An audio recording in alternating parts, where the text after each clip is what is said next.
for the very first time, please welcome to the podium the undefeated Strikeforce World Light Heavyweight Champion, King Mo.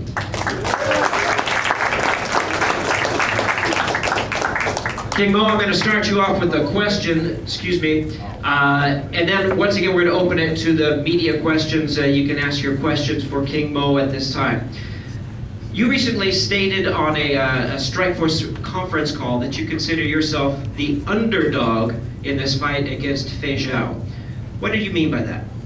Well, I said that because of Fei Zhao. He's been around for a while. He's a tough fighter.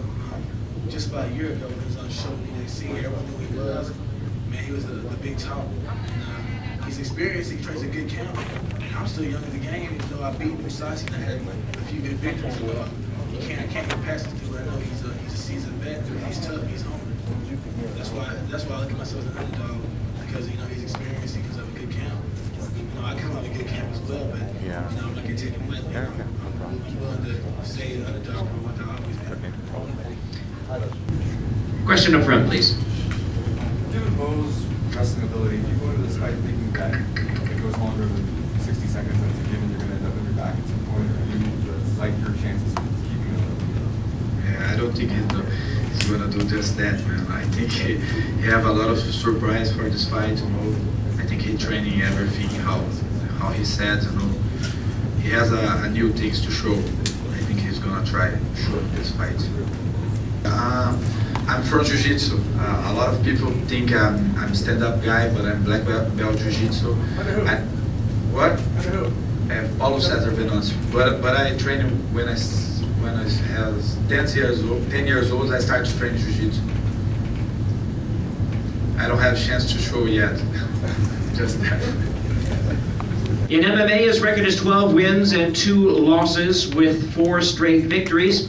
His wins in his career have included wins over Mayhem Miller, Nick Thompson, and recently in June, Trevor Franklin. He had a quick 1-round submission victory. In fact, the rumor is that his submission victory was so quick he had to work out after the fight in order to get all the energy out of him.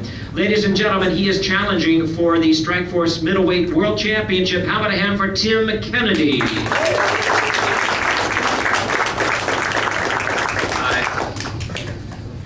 My first question for Tim, and once again I encourage you to think of your questions, is you're fighting someone with very advanced submission skills. But in more than one occasion, you've expressed confidence that he's not going to submit you. Where does this confidence come from? I've brought in some of the best guys I could get my hands on in Brazilian Jiu-Jitsu to train with. Traveled a lot, and I think just my fight camp for the past 3 months has been really focused on fighting Jacare, which I am. And we're talking about the greatest grappler that's ever been in MMA. So my only answer to that is train, and prepare. So that's all what I've done.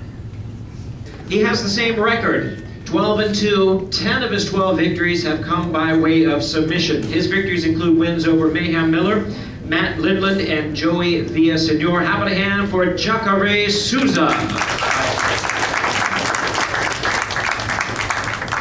And we do have a interpreter available to us as well, who will be translating into English. And I want you to be thinking about your questions. My first question for you, and if we could interpret this, please. You won your last fight against Joey Villasenor by decision instead of submission.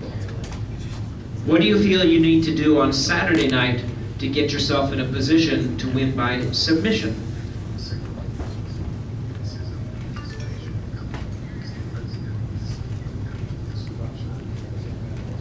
Eu tenho que dar o meu máximo, dar o meu melhor, colocar tudo que eu treinei em prática, mas eu tenho certeza que vai ser uma luta dura, porque eu tinha um excelente atleta.